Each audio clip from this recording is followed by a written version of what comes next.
Hello student, good morning to all of you. आज जो है सबसे पहले मैं ये बताऊंगी आपको, ये मैं हर वीडियो में बताती हूँ, जो बच्चे नहीं थे या हैं सभी को क्लियर हो जाए। इससे पहले की वीडियो में यानी कि आपकी क्षितिज जो बुक है उसका लेसन 4 जो सर्वेश्वर दयाल सक्सेना द्वारा रचित है, उसके गद्यांश जो मुख्य गद्यांश होते हैं उनका जो है मैं व्याख्या आपको एक तरीके से दे रही थी। तो आज भी यानी कि जो अन्य गद्यांश आपके रहते हैं उनकी व्याख्या देंगे और उसमें से जो है फिर क्वेश्चन आंसर आपसे मैं पूछूंगी। यानी कि आज का हमारा टॉपिक है लेसन 4 मानवीय करुणा की दिव्य चमक। मानवीय करुणा की दिव्य चमक, ये लेसन का नाम है।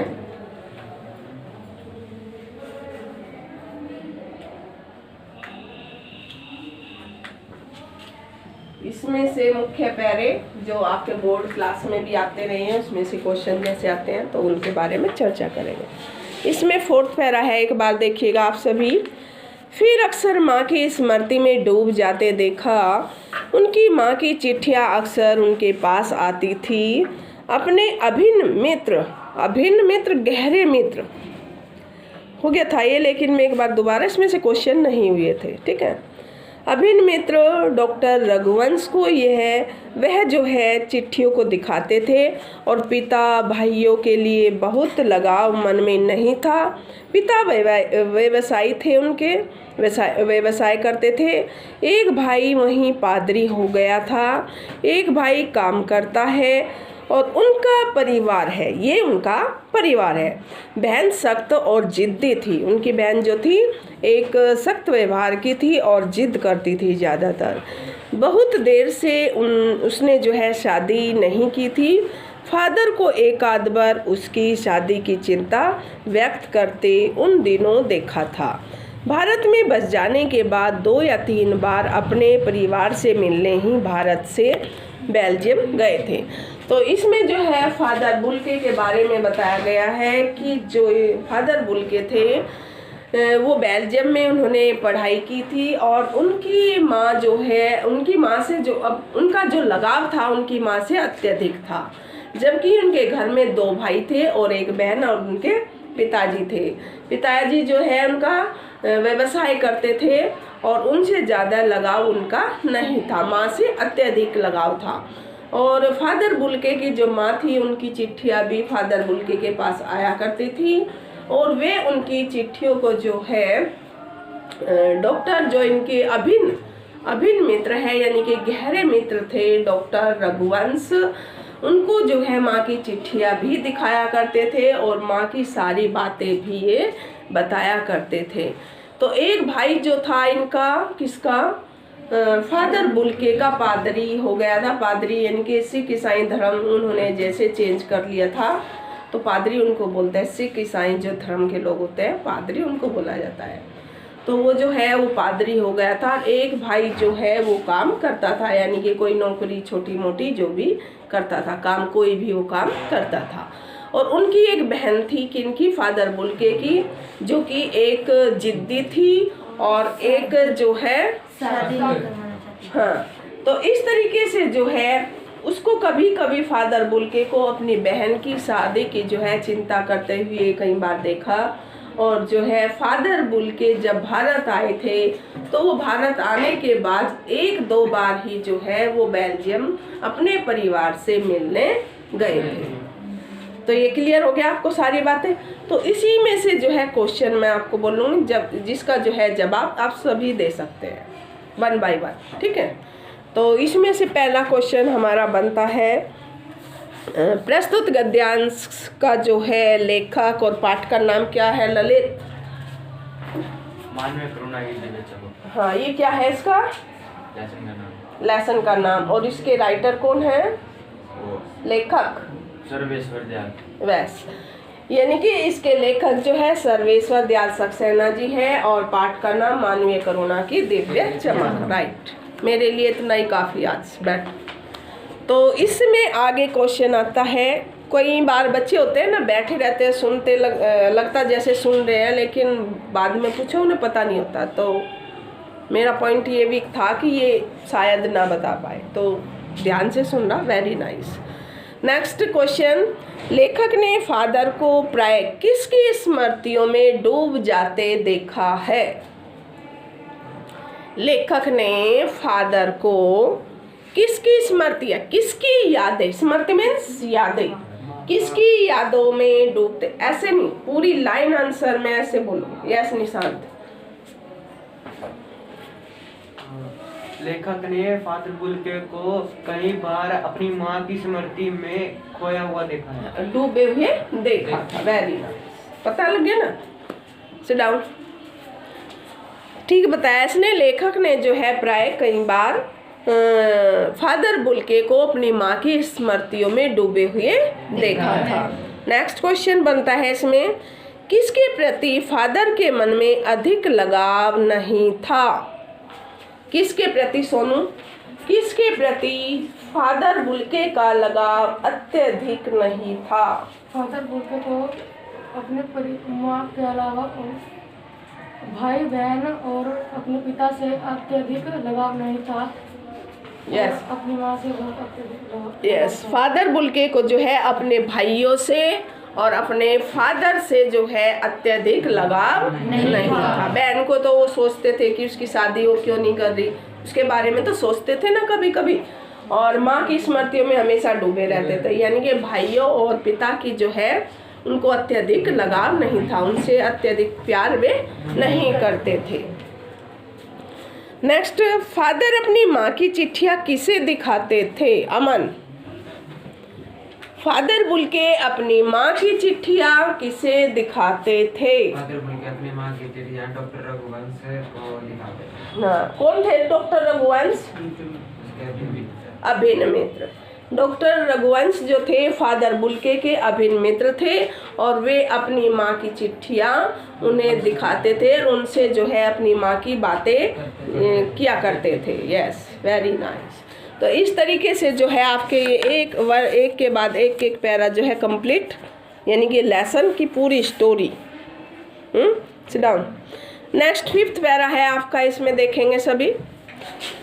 फादर बुल्के संकल्प से सन्यासी थे। उन्होंने संकल्प ले लिया था नहीं कि मैं सन्यासी बनना चाहता हूँ, संकल्प से जो है सन्यासी थे। कभी कभी लगता है वह मन से सन्यासी नहीं थे। मोस्ट इम्पोर्टेंट पैरा, रिश्ता बनाते थे तो वो तोड़ते नहीं थे। 10 साल बाद मिलने के बाद भी, अगर किसी से 10 साल हो गए ना, उनको किसी से 10 साल हो गए नहीं मिले, और वे नहीं चाहते थे कि 10 साल हो गए ना मिलूं, फिर भी मिलते थे। वे उनसे कभी रिश्ता नहीं तोड़ते थे। ये नहीं सोचते थे 10 साल हो गए जाने दो ना, तो ऐसा वे नहीं सोचते थे। यानी कि 10 साल मिलने के बाद भी उनकी गंध महसूस होती थी। जो उनके पास आया करते थे, जो उनके मित्र थे, जो उनसे मिलते थे, उनकी मतलब महसूस करते थे गंध। वह जब भी दिल्ली आते जरूर मिलते, खोजकर समय निकालकर, गर्मी सर्दी बरसात झेलकर मिलते, चाहे 2 मिनट के ही लिए क्यों नहीं। यह कौन सन्यासी करता है? सन्यासी होता है बेटा, किसी से कोई मतलब नहीं होता उसको। वो सब कुछ जो है सन्यास लेकर निकल पड़ता है, एक अपना घर बार छोड़कर, किसी से कोई रिश्ता वो नहीं बनाता जो सन्यासी होते हैं। उसने अपना जो है भक्ति में लीन हो जाना, या ज़्यादा किया तो अपना खाने पीने के लिए कंदमूल होते थे पहले तो जो है जो सन्यास लेते थे, आपने भी देखा होगा, तो वे जो है कंदमूल फल फूल खाया करते थे, ना कि वे रोटी या कुछ ऐसा जो वहाँ पर उनको मिल गया, चावल की थोड़ी खिचड़ी विचड़ी, इस तरीके से 5 चीज़ें डाल के उसमें तो खिचड़ी तैयार कर लेते थे, ऐसे करते थे। तो ये जो थे सन्यासी, यानी कि फादर बुल्के सन्यासी, तो इनको इसलिए कहा गया क्योंकि इन्होंने जो है अपना घर बार सब कुछ एक तरीके से त्याग दिया था। यानी कि उनको जो है अपने परिवार के प्रति, अपने देश के प्रति कोई भी मोह नहीं था, और ना ही वो वहाँ 1-2 बार गए तो उसके बाद गए नहीं हैं। तो सन्यास तो इस तरीके से उनका हो गया। लेकिन उनका जो मन था वो सन्यासी नहीं था। क्यों नहीं था उनका मन? क्योंकि वो एक बार जिससे मिलते थे ना, सन्यासी ऐसे थोड़ी ना मिलता है किसी के से मिलने या रिश्ता जोड़ने मिलता है कोई सन्यासी। सन्यासी तो इसलिए कहा गया क्योंकि वो छोड़ दिया उन्होंने अपना देश प्रदेश जो भी, तो अपना परिवार एक तरीके से, इसलिए वो सन्यासी हुए। लेकिन भारत में आके जो है वो सभी से प्यार से मिलते थे, सभी से स्नेह करते थे, सभी को जो है जो उनसे एक बार मिल लेता था वो उनको उनके घर पर, चाहे उसको 10 साल क्यों ना हो जाए, उनके घर पर जो है मिलने जाया करते थे। तो हरिशंकर पर ये सर्वेश्वर दयाल सक्सेना जी जो है ये दिल्ली में रहा करते थे उस समय। तो ये जब भी दिल्ली आते थे फादर बुल के तो इनसे मिलने जरूर आया करते थे। इनकी खोज की, कहाँ पर रहते हैं, किस कॉलोनी में रहते हैं, तो इनकी खोजदारी करके उसके बाद जो है चाहे इनको 2 मिनट के लिए क्यों ना मिलना हो, लेकिन ये मिलने अवश्य आया करते थे। तो इसमें एक ये कहा कि संकल्प से सन्यासी थे। इसमें जो कहा है कि संकल्प से सन्यासी, यानी कि फादर के सन्यास पर विचार करता है लेखक। ये कहता है कि संकल्प क्या लिया था इन्होंने, किसकी पढ़ाई छोड़ी थी इन्होंने? बेल्जियम में इंजीनियरिंग की अंतिम वर्ष। अब अंतिम वर्ष कौन सा था? वो 3रा साल था कि ये 4था साल था? अब जो इंजीनियरिंग की पढ़ाई होती है वो कितने साल की होती है? 4 साल की, 4 की होती है ना। तो उस समय 3 की थी, 2 की थी, कितने की थी, यानी कि अंतिम वर्ष कहा गया है इसमें। तो कभी कभी यह अनुभव होता था लेखक को कि फादर बुल के संकल्प से तो सन्यासी थे, जैसे उन्होंने, मैंने बताया कि सब कुछ छोड़ दिया था एक तरीके से, लेकिन उनका मन सन्यासी नहीं था। वो सबसे प्यार करते थे, सबसे स्नेह करते थे, सबसे मिलने जाते थे। तो उनका मन कैसा था? दूसरों के प्रति विचलित रहता था, मिलने के लिए तरसता था। तो इसलिए जो है वो सन्यासी नहीं थे। रिश्ता एक बार बना लेते थे तो वो कभी तोड़ते नहीं थे। जिससे भी रिश्ता बना लिया उसके या 10 साल हो गए या कितने साल हो गए, वो कभी भी उसको जो है मिलने जाया करते थे। अगर चाहे उसको कितने भी वर्ष क्यों ना हो गए, वे इससे मिलने अवश्य जाया करते थे। लेखक को लगता है कि संकल्प से सन्यासी व्यक्ति ही इस प्रकार का व्यवहार कर सकता है।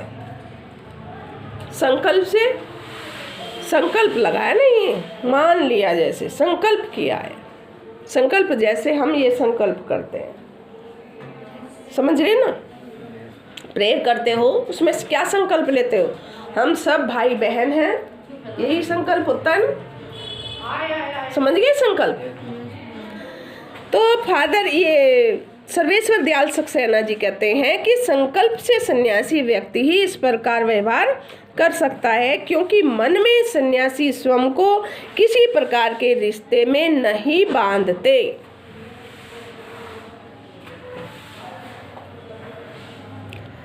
आगे जो है लेखक इसमें बताता है कि जब भी वे दिल्ली जाते थे तो यानी कि सर्वेश्वर दयाल सक्सेना जो कि इसमें लेखक हैं, उनसे मिलके वे जरूर आया करते थे, चाहे वो 2 मिनट के लिए ही क्यों ना मिले, उनसे मिलने अवश्य ही जाया करते थे। उनको खोज कर कहाँ रहते हैं, जो मैंने सारा बता दिया आपको, खोज कर उनको उनसे ज़रूर 1 या 2 मिनट के लिए, चाहे गर्मी हो या सर्दी हो या बरसात हो, उनसे वे अवश्य मिलने जाया करते थे।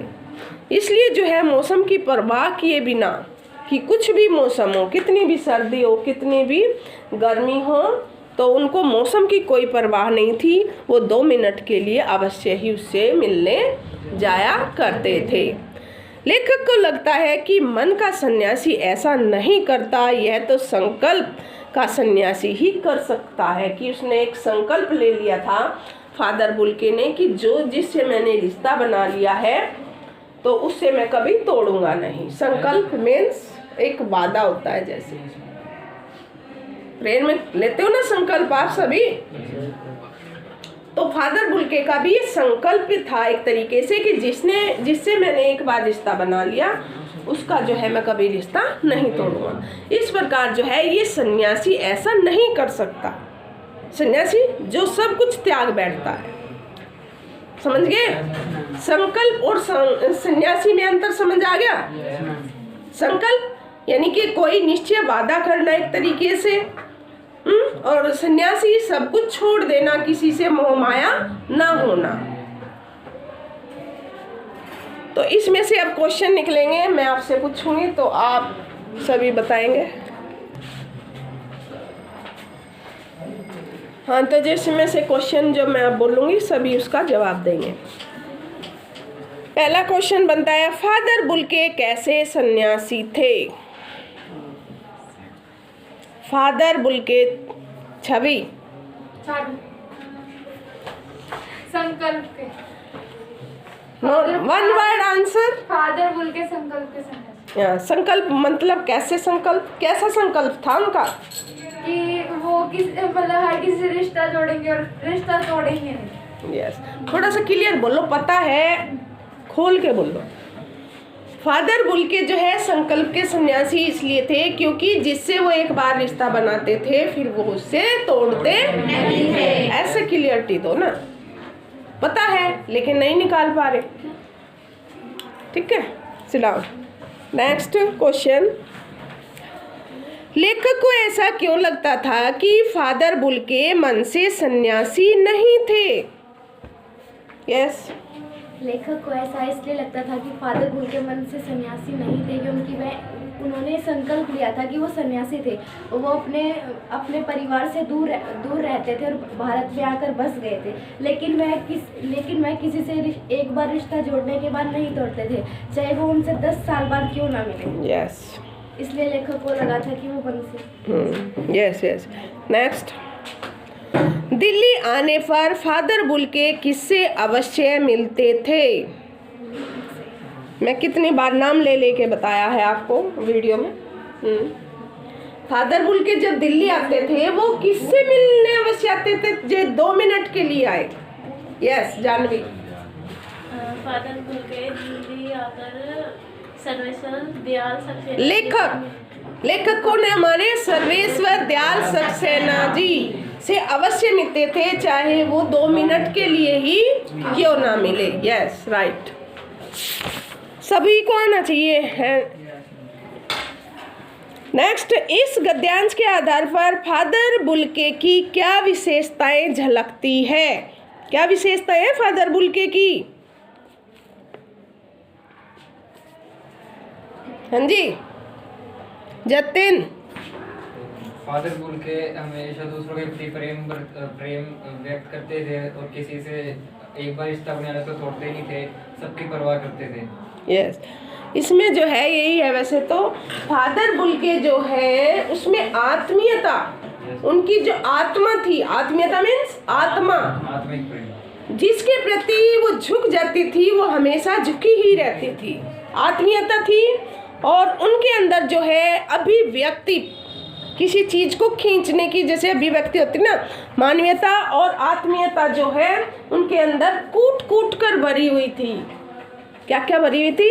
आत्मीयता और मानवीयता, मानव को समझने की, परखने की, उनसे रिश्ता जोड़ने की। मानवीयता, मानव के प्रति कैसा व्यवहार वे करते थे, हर मानव के प्रति जो व्यवहार करते थे बहुत अच्छा करते थे। और सभी ये सोचते थे कि फादर बुल्के से मिलना गंगा के करुणा जल में स्नान करना जैसा लगता था। तो सभी के साथ उनकी मानवीयता अच्छी थी ना, अच्छा व्यवहार था ना, तो इसलिए वो प्रत्येक मानव के प्रति अच्छा व्यवहार करते थे, इसलिए उनकी मानवीयता अच्छी थी।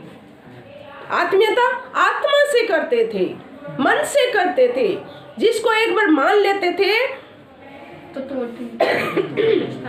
जिससे एक बार रिश्ता बना लेते थे तो उसे कभी छोड़ते नहीं थे। ये उसकी आत्मीयता थी, आत्मा से प्रेम करते थे, बाहरी दिखावे से नहीं। Yes, right. तो ये हो गया पैरा आपका।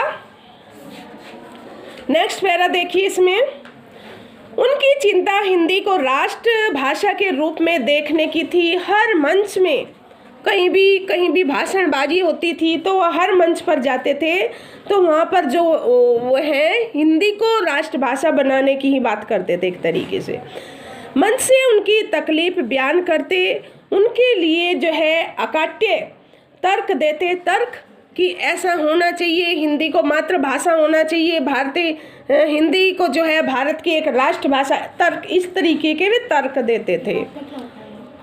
बस इसी एक सवाल पर उन्हें झुंझलाते देखा है और हिंदी वालों द्वारा ही हिंदी की अपेक्षा पर दुख करते हुए उन्हें पाया है।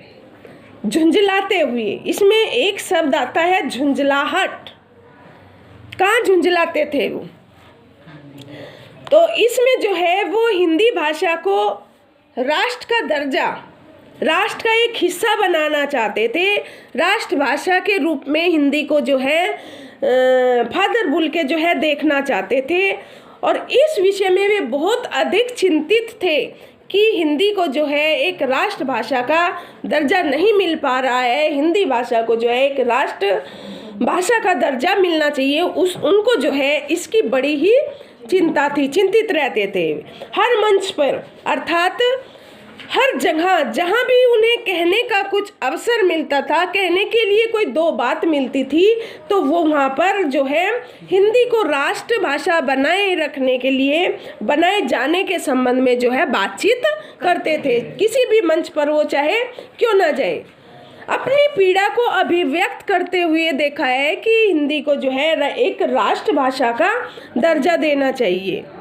वे हिंदी को राष्ट्रभाषा बनाना चाहते थे किसी भी रूप में, चाहे कितना भी उन्हें पक्ष में न काटा जा सके, यानी कि उनके पक्ष विपक्ष में कितना भी उनको बैठना पड़े, कितना भी विपक्ष उनको कुछ भी कहे, लेकिन वो अपने ही पक्ष में थे कि हिंदी को जो है एक राष्ट्रभाषा का दर्जा मिले।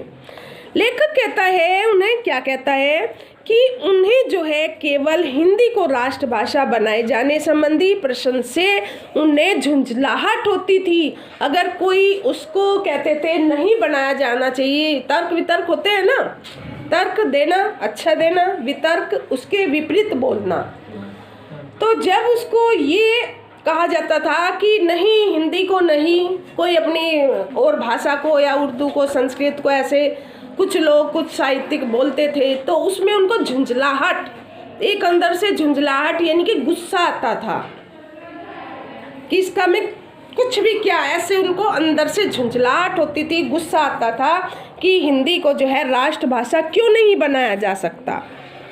तो ये झुंझलाते हुए लेखक ने उनको कई बार देखा है गुस्सा करते हुए। वे हमेशा शांत रहते थे, शांत संगीत उनको देखना, किसको देखना, एक क्वेश्चन मैंने पहले ही बताया था कि फादर बुल्के से मिलना या उनको देखना एक शांत संगीत जैसा सुनना, आया ना ये?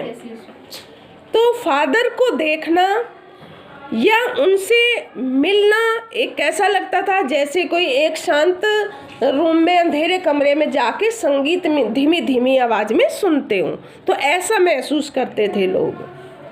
यानी कि हिंदी वालों द्वारा ही हिंदी को सबसे अधिक अपेक्षा होनी चाहिए थी कि हिंदी को जो है राष्ट्रभाषा बनाए, लेकिन एक विदेशी होते हुए फादर बुल्के जो थे, एक विदेशी हुए, अपनी मातृभाषा, विदेशी की क्या मातृभाषा है? अंग्रेजी। तो वो अंग्रेजी को भी क्या कर सकते थे, एक मातृभाषा बनाने की चर्चा कर सकते थे, उसके बारे में बोल सकते थे। नहीं, क्यों नहीं बोले? लेकिन वो भारत में रहते थे, लेकिन थे विदेशी, उनकी आत्मा भारत में बस गई थी, तो वो हिंदी को ही दर्जा देना चाहते थे। हिंदी को राष्ट्रभाषा बनाने के लिए उन्होंने चाहे कितने भी विपक्ष तर्क क्यों ना करने पड़े, उन्होंने किया है। और एक दिन ऐसा आया है कि हिंदी को राष्ट्रभाषा घोषित कर दिया गया। ऐसे बहुत लेखक और कवि हैं जिन्होंने हिंदी को जो है राष्ट्रभाषा बनाने संबंधी मुद्दे खड़े किए हों। अब इसमें क्वेश्चन बनता है, फादर की चिंता क्या थी? हिमांशु। फादर बुल्के की चिंता थी कि वह हिंदी को राष्ट्रभाषा घोषित बनाए, मतलब राष्ट्रभाषा का जो है दर्जा दिलाना चाहते थे। Very nice. ये होता है अलर्ट बैठना कि कुछ समझ आ रहा है। नेक्स्ट, हिंदी को राष्ट्रभाषा बनाने के लिए फादर क्या प्रयत्न करते थे? वो जगह जगह भाषणबाजी में मुद्दा उठाते थे, पता है ना। जहाँ भी उनको थोड़ा सा बोलने का मौका मिलता था तो वो उस पर खड़े हो जाते थे और हिंदी की चर्चा करने लगते थे कि हिंदी को जो है एक राष्ट्रभाषा का दर्जा मिलना चाहिए या दिया जाना चाहिए। नेक्स्ट क्वेश्चन, लेखक ने फादर को किस पर्सन पर झुंझलाते देखा है? अभी मैंने क्लियर बोला था, ये झुंझलाते कौन सा क्वेश्चन था जिसपे वे झुंझला उठे थे?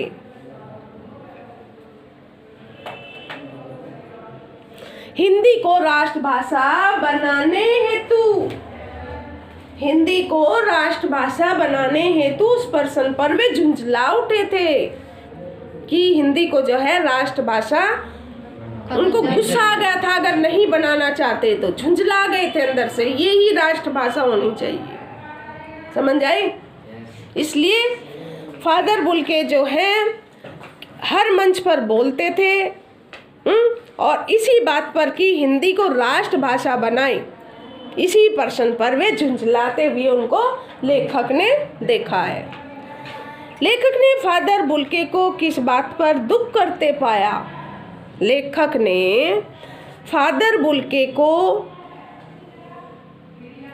किस बात पर दुख करते पाया? फादर को किस बात पर दुख करते पाया है? लेखक ने जो है फादर बुल्के को हिंदी की उपेक्षा करते हुए दुख पाया है, जो इसको नहीं चाहते थे हिंदी को राष्ट्रभाषा बनाने, उसकी उपेक्षा करते थे,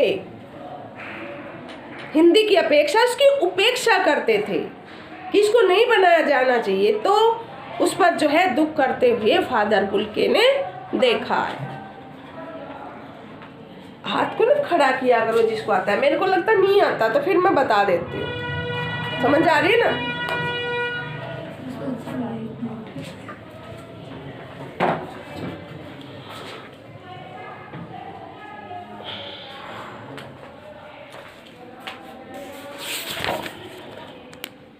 बाकी मैं कल करूँगी, ठीक है। आज के लिए इतना ही, कोई जल्दी नहीं है, लेसन अच्छी तरीके से समझ आना चाहिए, ठीक है। तो आज के लिए 10th class, have a nice day, बाकी का कल।